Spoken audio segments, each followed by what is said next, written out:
parceiro que a vida me fez companheiro, nem mesmo a distância vai nos separar. Parceiro é irmão, leal verdadeiro, parceiro é parceiro pro que precisar. Se a coisa não tá boa, ele vê primeiro, tem sempre uma palavra pra nos ajudar. Um gesto, um sorriso, exemplo divino, parceiro é parceiro pro que precisar. Bacana, como sempre, vendo a vinheta para perder a vontade de comer na hora que eu saio aqui da gravação, né? Que aí para manter o corpinho de sereia atual, né? Muito obrigado pelo carinho nas ruas, nas redes sociais, a você que está sempre assistindo o nosso bate-papo. Mais um programa, hoje é o programa que eu gosto de fazer. Hoje é o programa que eu faço com prazer, que eu estou falando de música, estou falando de arte, estou falando de coisa boa, né? Da década de 80, recebendo gente que foi muito importante para a cena da música brasileira, e por que não de um momento político brasileiro, porque naquela época da década de 80 a cena musical teve uma importância fundamental no momento político do país. Então foram duas coisas que caminharam juntas e é com muito prazer que eu estou recebendo hoje o líder da Banda Zero. Todo mundo ouviu, vocês vão ouvir aí o sucesso da Banda Zero. Vamos falar o Guilherme Snardi, que está morando em Friburgo, grata surpresa, nem sabia disso, eu estou nesse bate e volta durante a semana, vai e vem, não sabia que o Guilherme estava morando em Friburgo, determinado evento, soube que ele estava aqui, fiz o convite, que foi prontamente atendido. Então, de antemão, já quero agradecer o carinho, Guilherme, com a gente aqui do programa e vim contar um pouco da sua história e a história da Banda Zero aqui. Eu que agradeço e, com enorme prazer que eu vim aqui participar desse bate-papo, porque isso já é uma lenda na cidade. Bate-papo bico seco, né? Vocês não pegou a fase áurea do bate-papo que rolava a cervejinha? Tem que falar com a galera da cerveja, né? Para vir aqui, para dar aquele apoio. Guilherme, muito obrigado pela presença mais uma vez. E vamos falar de Banda Zero, do momento cultural, da cena do rock and roll na década de 80. A Banda Zero, que é uma banda formada nos idos aí de 82, 83, 84. Em 82 eu estava no Voluntários da Pátria, saí da banda e fundei o Zero em 83. 83, né? Que foi por aí que rolou a cena nacional. O Blitz começou com aquela coisa de 82, né? Isso. Você Não Soube Me Amar. Acho que aquilo ali foi um grande... Foi, tem Menina Veneno do Rich também, que tá ali junto, né, nessa... Foi naquela... A gente vinha daquele momento que tinha um pop já mais com o pé no rock, né, de Lulu Santos, Rita Lee, né, a grande rainha, e aí depois começaram a aparecer essas bandas. Se eu não me engano, acho que a primeira banda de São Paulo que estourou foi o Traje a Rigor, com o Inútil. O Roger Inútil, né? Porque as pessoas achavam que era uma música gaiata, né? Não perceberam a profundidade daquilo que estava sendo cantado ali. Então aquilo foi muito palatável para a rádio daquela época. Aquilo entrou, parecia que era uma blitz paulista, né? E no momento que o Traje, eu acho que o Inútil, para a gente falar, ela foi uma música que foi mais ou menos vaselinada na censura, porque um ano antes a Blitz teve aquele disco literalmente arranhado por prego na faixa, a última faixa, né? A censura atuou com uma pressão danada, que eu me lembro exatamente, você comprava o LP com aquele arranhão de prego na última faixa. Mas é que eu acho que 82, assim, 83 já é ditadura branda, já é Figueiredo, já mais... Mas a Blitz sofreu com isso ainda, né? Quer dizer, então o Zero teve música censurada também. Vocês também chegaram a ter a censura? Eu tive música que não entrou no disco. De vez em quando eu publico. Eu tenho umas 3, 4 com carimbão vermelho. Teve, então você passou por isso também. Era uma época que funcionava assim, né? Se os caras não gostassem de alguma coisa, ou você mudava. Hoje em dia você ouve cada coisa no rádio que eu falo, socorro. Não tem. Cada coisa não, né? Hoje em dia a maioria das coisas, né? Não é cada coisa, né? Eu acho que é triste. Você ouvir uma rádio hoje específica, tá difícil você é triste. ligar uma rádio. É um momento triste. Como é que foi o posicionamento do Zero ali nessa questão política, já que vocês sofreram, né? A gente estava num momento delicado, aquele questão de direta já, a cena do rock, a questão de Brasília, muito importante, as bandas de Brasília. Brasília chegou um pouco depois. Chegou depois, né? Mas, na verdade, como eu vinha de uma banda socialista, né? Eu cantava numa banda socialista, eu cantava Cadê o Socialismo, a invasão do Afeganistão, a fúria brasileira, eu cantava umas coisas de juventude revoltada contra a ditadura. Então, quando eu saí dessa banda, eu já quis ir para... Na minha linha de composição foi para uma coisa mais existencial, filosófica, porque você vai amadurecendo também, né? O rock and roll é aquela energia muito crua e você vai amadurecendo o pensamento. Então o Zero, na verdade, ele é uma banda mais voltada para as questões da existência do que propriamente para um... política. Embora no segundo disco temos lá Abuso de Poder, que é um hino que é uma letra atualíssima, até o governos vêm e vão, e nesse vai e vem promessas mil, né? Foi feita ontem essa música? Não, farsantes de plantão brincam de arruinar o meu país. Quer dizer, foi ontem isso que você fez? Foi escrever ontem, pela semana. 33 anos atrás. 33 anos atrás. Para vocês verem o que eu estou falando, vou pedir para o nosso querido Pádua, né? Aquele garoto jovem, o jovem Pádua, para colocar o primeiro videozinho que a gente tem, só para ver o que a gente está falando de Perdidos na Noite. Para quem não lembra do Perdidos na Noite, TV Bandeirantes, né, no sábado à noite, por volta das 11, 11h30, que rolava isso aí, né? Era um programa incrível. Incrível, né? Era a coisa mais anárquica que existia na televisão, depois do Chacrinha, porque o Chacrinha era um anárquico, né, um anarquista, e com esse vácuo aí, né, quer dizer, com esse vácuo não, nessa escola, porque os dois eram contemporâneos, né, nessa escola o Faustão ainda veio quebrando tudo. Foi um aluno bem aplicado, o Chacrinha. Não, né? ele conseguiu melhorar ainda a coisa, né, porque na verdade no correr dos anos o Chacrinha ele foi se globalizando. Né? Com certeza. Acha que realmente em termos culturais, em termos musicais, é o melhor possível?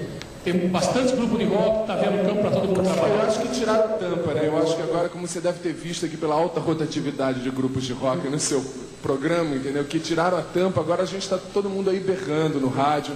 Vamos ver como que fica, né? Eu acho Vocês que tá são de São Paulo, assim. né? Eu sou do Rio, mas moro em São Paulo há 9 anos. O grupo é um grupo paulista. O pessoal de São Paulo, Rio, tem acesso fácil às televisões. Tem. Agora que está começando a pintar grupos, agora, digo, 1, 2 Do anos Rio pra cá, Grande do Sul, de né? Porto Alegre e Brasília, né? É. E temos de Norte e Nordeste. Você acha que isso aí vai... Bom, Norte e Nordeste a gente só conhece o fenômeno que é o Camisa de Vênus, né? Verdade. E deve vir mais coisa por aí, porque lá realmente é mais difícil mesmo. Dessa nova geração, desses novos grupos, o que você curte, que você ouve e gosta? Bom, eu gosto demais de Legião Urbana, né? Eu gosto muito de Lobão, gosto bastante também de alguns grupos novos que estão pintando aí, o Finis África e o Metrô, que está voltando também, que vocês... E o Atos? Quais são os grupos que o Atos gosta? O Atos está lá atrás de novo. Brincadeira, meu, sacanagem, hein, pô? Não mudou a situação em Atos? Grupos nacionais? Nacionais. Da Rita Lee.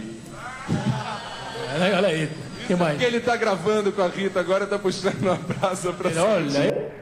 Mole, pô, Faustão no Perdido na Noite, falando muito da cena, né, da questão do que estava para vir, o Camisa de Vênus. Sim, porque era ainda muito no começo isso tudo, né? E o Faustão, né, o dado curioso é que a gente fez questão de receber o disco de ouro no Fausto, porque era tocando ao vivo, né? Porque as pessoas costumavam receber no Chacrinha, porque era Globo e tinha maior exposição, mas era fazendo playback. A gente quis ir lá e tocar para fazer jus, entendeu? Olha, tá aqui meu disco de ouro. Ganhei, tocando. O detalhe, né? O disco de ouro na época eram 100 mil cópias, né? Hoje são 10 mil. 10 mil, na época que se vendia disco. Então, para você botar um disco de ouro no peito, você tirava onda, não é pegar 10 mil cópias e botar no mercado aí hoje. Não, era difícil. Apesar de não ter a pirataria de hoje, mas para jogar 100 mil cópias no mercado aí, era uma guerra, né? Sem rede social, sem mídia digital, nada. Exatamente. Né? Sem Pro Tools, quem tinha que tocar, tocava. Não tinha essa coisa. Sem refrão, né? E falando de temas cabeludos, né? Quer dizer, era realmente... esse rock dos anos 80, né? Ele ter alcançado a dimensão que ele alcançou, porque nós, primeiro, né? Capilarizou pelo país inteiro. Nós tocamos, não é que foi um fenômeno de Rio, São Paulo e Brasília, não. Nós excursionamos, abrimos inclusive as estradas que depois foram aproveitadas pelos sertanejos, porque não existia esse circuito nacional de shows nos anos 80, né? E em todas as rádios, quer dizer, não era uma coisa que tinha uma rádio rock, era música pop, era nova MPB. Não tinha questão do direcionamento. Os anos 80 foram a nova MPB, e aí eu tenho orgulho de fazer parte dessa geração de compositores excelentes, né? E de ter também ajudado a criar essa literatura musicada em português, porque a língua portuguesa é uma língua paroxítona muito difícil de compor rock and roll, E né? vocês criaram um gênero musical na época também, né? Que, como você falou, você saiu daquele rock pauleira, quando era a banda Sim. anterior, e vocês também não ficaram naquela onda do rock and roll, né, nacional. Foi um gênero criado ali meio... entre romântico, existencial, como é que foi ali? Ali pra mídia ficou, como eram várias bandas que aconteceram ao mesmo tempo, porque eu falei até ali no Faustão, né? Pô, tiraram a tampa, porque assim, era muita juventude, com muita coisa pra dizer, porque tinha muita coisa errada no país. Então, você faz isso através do rock and roll. Inclusive, teve esse momento de grande sucesso dos anos 80, no final dos anos 80, eu estava muito desconfiado, porque, pô, rock and roll é contra a cultura. Na hora que o rock and roll vai pro mainstream, vai pro eixo principal de cultura do país, tem alguma coisa errada. Ou a gente está muito atenuada, né? A pujança está atenuada, ou então realmente a cabeça das pessoas sofreu uma transformação extraordinária, então estamos vivendo num panorama contracultural, o que não era verdade, né? Mas, de qualquer maneira, eu até me perdi agora. Não, é que da coisa dos 80, do estilo musical novo, né? Que não ficou nem no rock. Eles botaram, então, muita coisa no mesmo saco, entendeu? Era porque você tinha bandas de estilos muito diferentes, mas como eram bandas, eles falaram, é tudo rock, aí virou tudo a mesma coisa. E é curioso, porque, por exemplo, tem vários documentários têm sido feitos sobre os anos 80, né? E isso é depois uma outra coisa que eu quero te falar, que anos 80 não é uma década. Mas a gente volta nisso, me lembra. Vou até anotar aqui, ó. Mas então as pessoas... Me perdi de novo, tá vendo? Eu fui lembrar de uma coisa e esqueci da outra. Do gênero musical, do estilo. Então, eu vejo que, por exemplo, o Zero raramente é citado nos documentários. E eu raramente sou consultado ou me convidam para participar. E durante um certo tempo, eu não vou mentir, durante um certo tempo isso foi uma mágoa. Eu falei, as pessoas... Isso foi tão importante naquela cena, né? Ignoram a nossa participação. Depois de um tempo eu refleti e eu entendi, porque as pessoas têm uma certa dificuldade em encaixar o som que o Zero fazia naquela década de 80, porque, e isso eu não estou desmerecendo o trabalho de ninguém, porque essa é uma questão de estilo, mas é que o nosso som ele era muito diferente daquilo ali. Então vamos sair desse bloco, vamos vendo Zero no Chacrinha. Vamos lá e a gente sai desse bloco e já volta conversando mais com o Velho Guerreiro, grande anarquista da mídia brasileira. Vamos lá. Pai do rock. Pai do rock. Chacrinha e Zero. Vamos lá. Meus amigos, vamos receber agora o grupo Zero. Alô, gente, vamos lá. Alô, Sobrão, bora aí.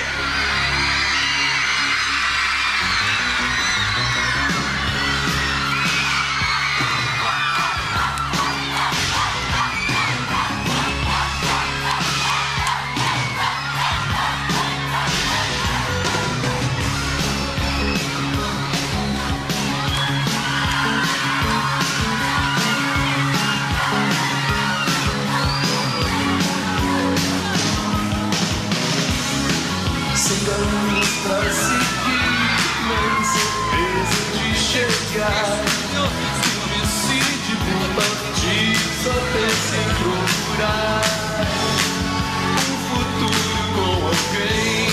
Não importa o que passou, não se lembra mais. Quero recomeçar.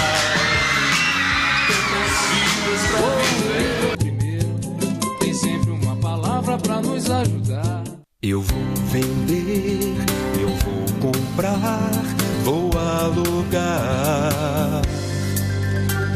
O que é meu tem que durar, valorizar.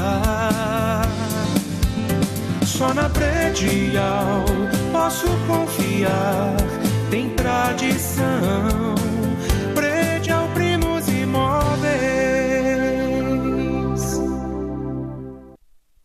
Conheça Conheça a Espaço Decor e deixe a sua casa como você sempre sonhou. Na Espaço Decor, você encontra móveis de primeira linha, qualidade e variedade em sofás e muito mais. Produtos sob medida para valorizar cada ambiente da sua casa. São mais de 500 metros quadrados de opções para você. Pronta entrega e montagem rápida em toda a região. Espaço Decor. Móveis que decoram a sua casa. Você que trabalha com alimentação precisa conhecer a Nova Mix. Em nossas lojas você encontra tudo que sua cozinha realmente precisa. Farinhas, molhos, chocolates, coberturas, corantes, produtos de confeitaria e muito mais. Eu gosto muito da linha de descartáveis. Aqui eu encontro tudo o que eu preciso para os meus bolos e docinhos. Não percam uma oficina. Aqui aprendo técnicas que uso nas minhas receitas. Agora temos 2 lojas, Paissandu e Jardim Ouro Preto. Esperamos a sua visita. Nova Mix, a sua cozinha melhor a cada dia.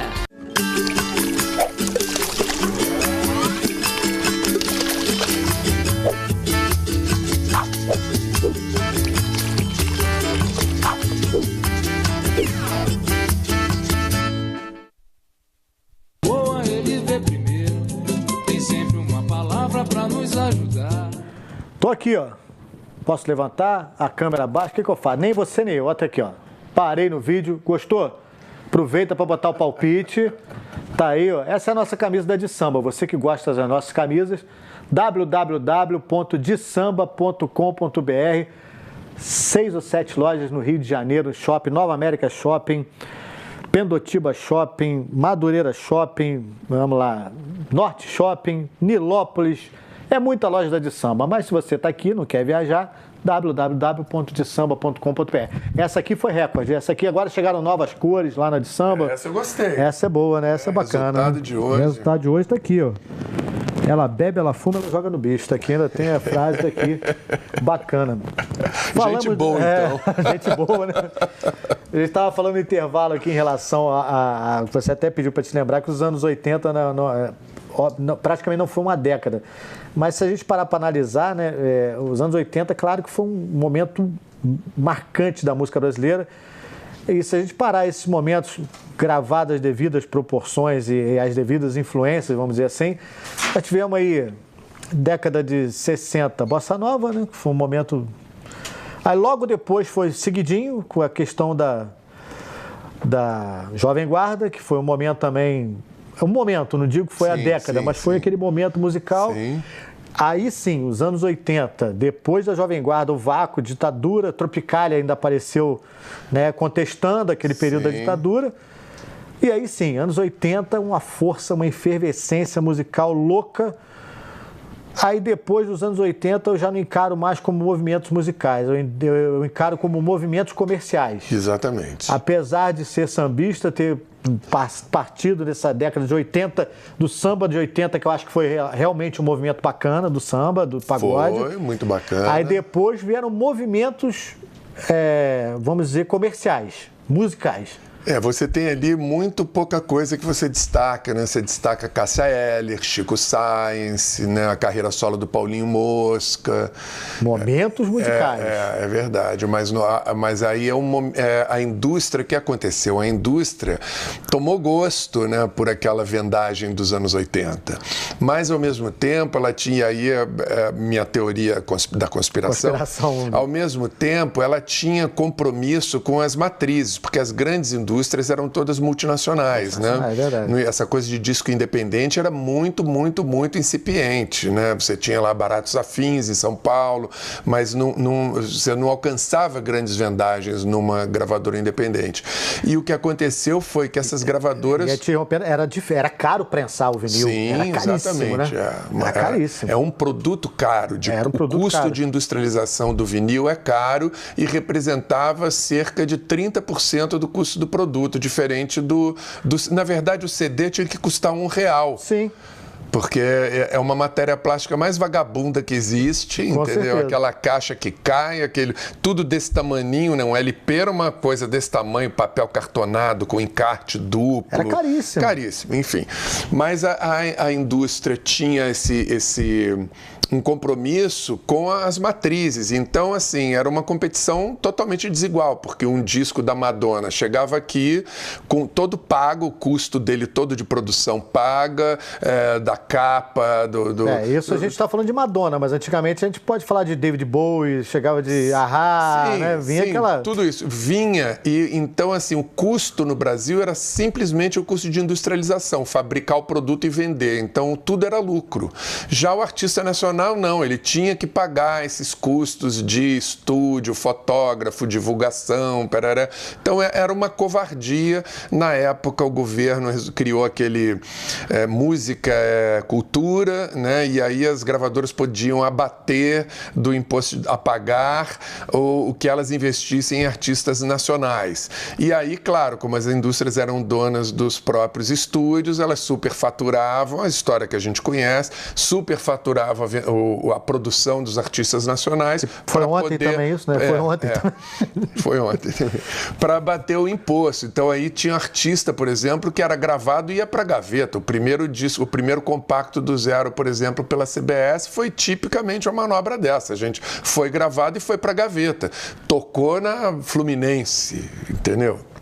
Foi que a Fluminense tinha a cara do rock and roll, né? Mas eles tinham essa necessidade de justificar a contratação do Michael Jackson, entendeu? Então tinha que vender no Brasil e eles perderam, porque nós quebramos o paradigma de vendagem. Era 20% de música nacional e 80% de música estrangeira. Nós passamos a ocupar o rádio com 80% de música nacional. Então isso foi um prejuízo para eles. Só que eles viram que tinha, então, esse mercado para música nacional. Então o que eles fizeram? Tiraram o rock de cena e começaram com o produto. Então veio primeiro o romântico, depois veio o sertanejo, depois veio o axé, depois veio forró, e aí continua. Aquele pé de serra, e depois do pé de serra virou universitário, né? Deram outro... Me cobram muito o que o Zero está fazendo, você está gravando, não vai gravar solo, não vai? Eu estou gravando solo agora. Tá fazendo solo? Mas eu estou gravando samba. Então eu já fiquei feliz de saber que você gosta de samba.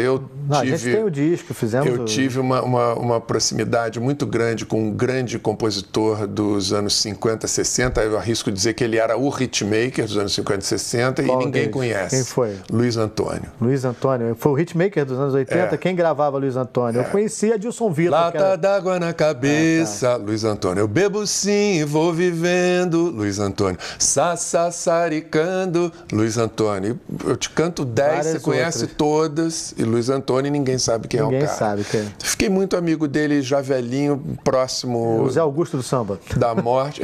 Um pouco isso. E aí eu, desde essa época, eu comecei a compor vários sambas. Eu tenho aí uns 30, 40 sambas. Tem composições também, você compõe samba também? É um disco autoral. Bacana. Então eu escolhi 10 desses sambas. O Rio do Hora, que é um cara que tem 5 Grammys, adorou meu repertório, quer produzir o disco. Aí eu gravei aqui um voz e violão com o Giovanni Bisotto aqui em Nova Friburgo, lá no estúdio que ele tem com o Cláudio Nucci, que é um outro grande colega de escola, né? Minha escola no Rio de Janeiro era eu, Cláudio Nucci, Lobão, Zé Renato e Guilherme Caran. Time fraco, Turma boa. Turma boa. Enquanto a gente vai falando, pode ir colocando as capas para rodar aí dos discos aí pra gente não perder tempo. Vamos falando em cima. E aí, mas o que eu queria dizer sobre os anos 80 é que os anos 80 não foram simplesmente uma década, porque muita música boa que se ouve hoje em dia, as pessoas falam, mas isso é anos 80. Não é anos 80, porque é sinônimo de música boa.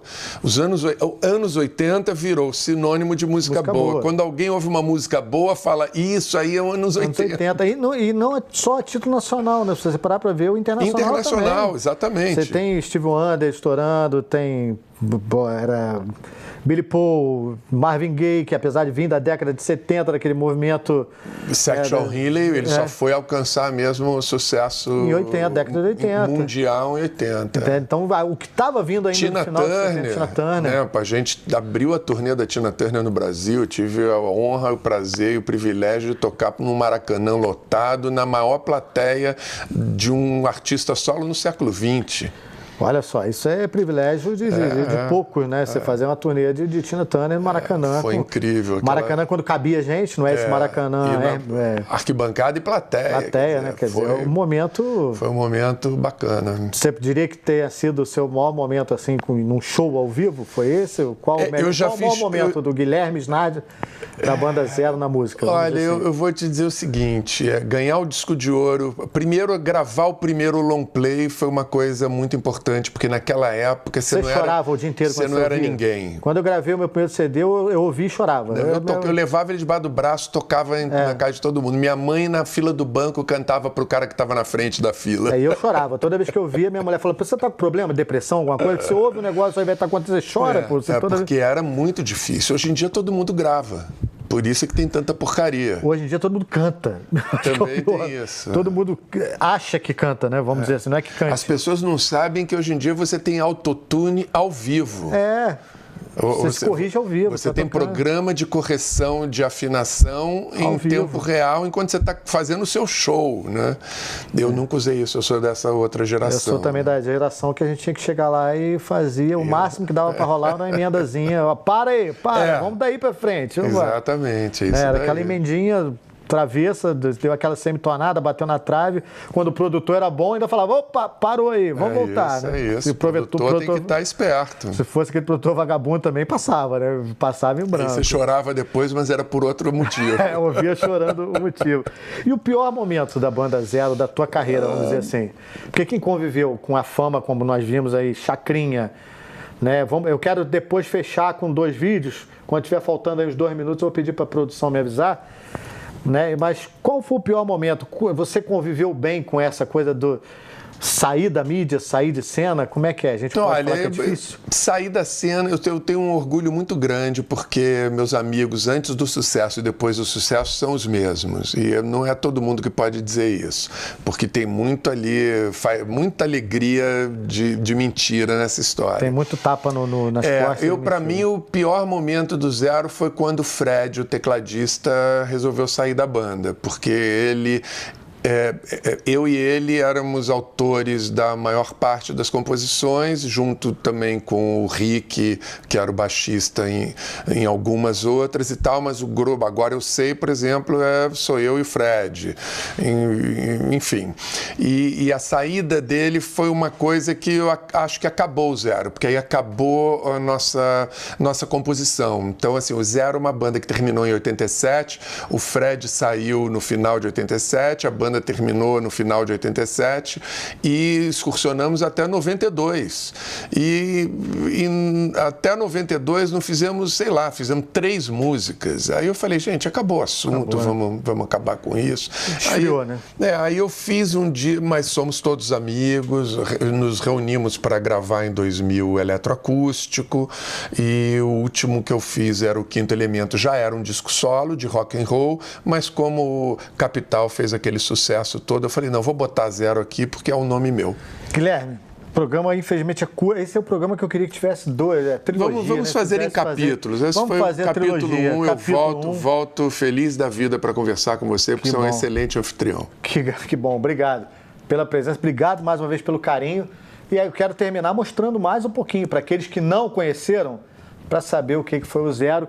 Desde já agradeço muito a sua presença. Você só não perguntou por que eu vim parar em Friburgo. Por que você veio parar aqui? Geralmente é mulher, né? Geralmente é mulher. Não, eu sou cria artística de Nova Friburgo. Eu estudei na Fundação Getúlio Vargas, Colégio Nova Friburgo, 67, 68. O primeiro disco que eu gravei na vida foi em Nova Friburgo, que era o hino da cidade e o hino do colégio, o hino da cidade na sua primeira gravação com a Euterpe e com a Campesina, né? Gravamos os dois com as 2 orquestras. Então, desculpe a falha sabia não. que eu ia procurar isso em algum lugar pra gente tocar aqui. E aí eu acabei voltando para cá e tento retribuir para a cidade o que eu recebi dela. Que bom. Então vamos terminar o programa com 2 versões aí. Programa Misto Quente, que teve a participação do Paulo Ricardo, e também uma versão mais atual. Até a próxima.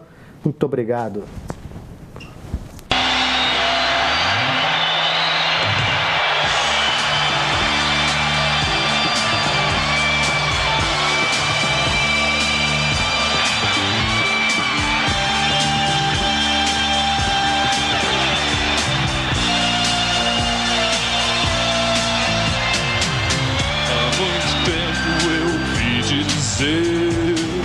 Que um homem vinha pra nos mostrar que todo mundo é bom e que ninguém é tão ruim. O tempo voa e agora eu sei que só quiseram me enganar.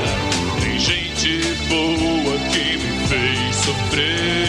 Tem gente boa que me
Parceiro que a vida me fez companheiro, nem mesmo a distância vai nos separar. Parceiro é irmão, leal, verdadeiro. Parceiro é parceiro pro que precisar. Se a coisa não tá boa, ele vê primeiro. Tem sempre uma palavra pra nos ajudar. Um gesto, um sorriso, exemplo divino. Parceiro é parceiro pro que precisar. Este e outros programas você assiste no aplicativo TV Zoom.